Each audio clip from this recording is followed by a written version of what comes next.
محەممەد ڕەوفی تەوەکولی لە کۆتایی دەیەی نەوەمی ژیانیدایە زیاتر لە نیو سەدەیە سەرۆکاری ڕۆژانەی لەگەڵ کتێبە خاوەن چەند بەرهەمی مێژووی جوگرافیایی و ئەدەبیە و بە کۆکردنەوە و وەرجێڕان و وتارنووسین سەری لە نێوسەرانی کتێبخانەی کوردی دەرهێناوە. پاشای هیندستان نامەی نووسێ بۆ ئامانوڵاخانی ئەردەڵان توێتیم بەدەست ئینگلیسەوە گیرم خواردووە تۆ میلەتێکی ئازاد لە اختیارە پیاوی چاوە کۆمەکردن پێ بکە لە 1344 بە تۆمەتی سیاسی و لە کتێبەکەشمان نووسیومە من تەبعی کراوم بۆ شاری ڕێی لە جنوبی تاران لەوێ دەورەی لیسانسی ساڵی 1950 تێی کرد و دانشنامەی لیسانسیان دامێ لە ڕشتەی فێق و مەبانێق و ئیسلامیە. تۆکولی ساڵی 1930 لە گوندی قایبەی بانە لەدایک بووە. مامۆستای خانانشینە و کێشە و ئاستەنگەکانی چاپ و بڵاوکردنەوەی کتێبی کوردی چەند ساڵ پێش هانیدا خۆی دەستگایەکی چاپ و بڵاوکردنەوە لە تاراندا بمەزرێنێت. ئەو هەوایش کەوتە سەرم کە بنکەیەکمان لە تاران ببێت کە کتێبی کوردی بڵاو بکەینەوە. جا ئەو کتێبانە چ سیاسی بێ چ ئەدەبی بێ ئەو کاریشمان کردو و ئەلئانیش ئەوە چەند ساڵە ئەو کتێبخانەمان دایرە و ئینتیشاراتیمان هەیە و ئیجازەیشیان داوینێ دەوڵەت کە کتێبی چاپ بکەین و کتێبیش بڵاو بکەینەوە بۆ خەڵک. محەممەد ڕەوفی تەوەکولی بۆ خوێنەرانی کتێب بە تایبەت لە پارێزگای سنان ناوێکی ئاشنایە زۆر کەس بە پێشڕەوێکی نووسین و چاپکردن لە ناوچەی بانەی دەزانن.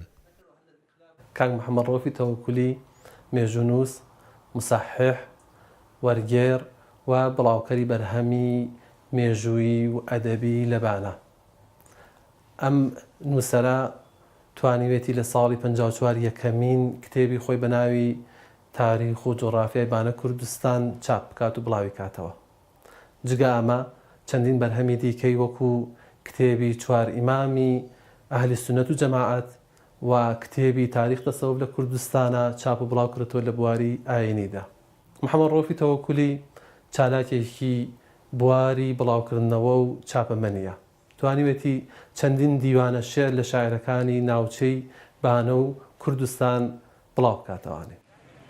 محەممەد ڕەوفی تەوەکولی لەو دەگمەن کەسانەیە کە خۆی ئامادەی پەردەلادان لەسەر پەیکەرەکەی بووە. سەرۆکایەتی شارەوانی بانە وەک ڕێزلێنان لە خزمەتەکانی بە کتێبخانەی کوردی پەیکەرەی ئەویان لەسەر شەقامێکی شارەکەدانەوە. ڕێزگرتن لە تەمەنێک ماندووبوون و هەوڵێک بۆ هەندانینەوەی نوێ.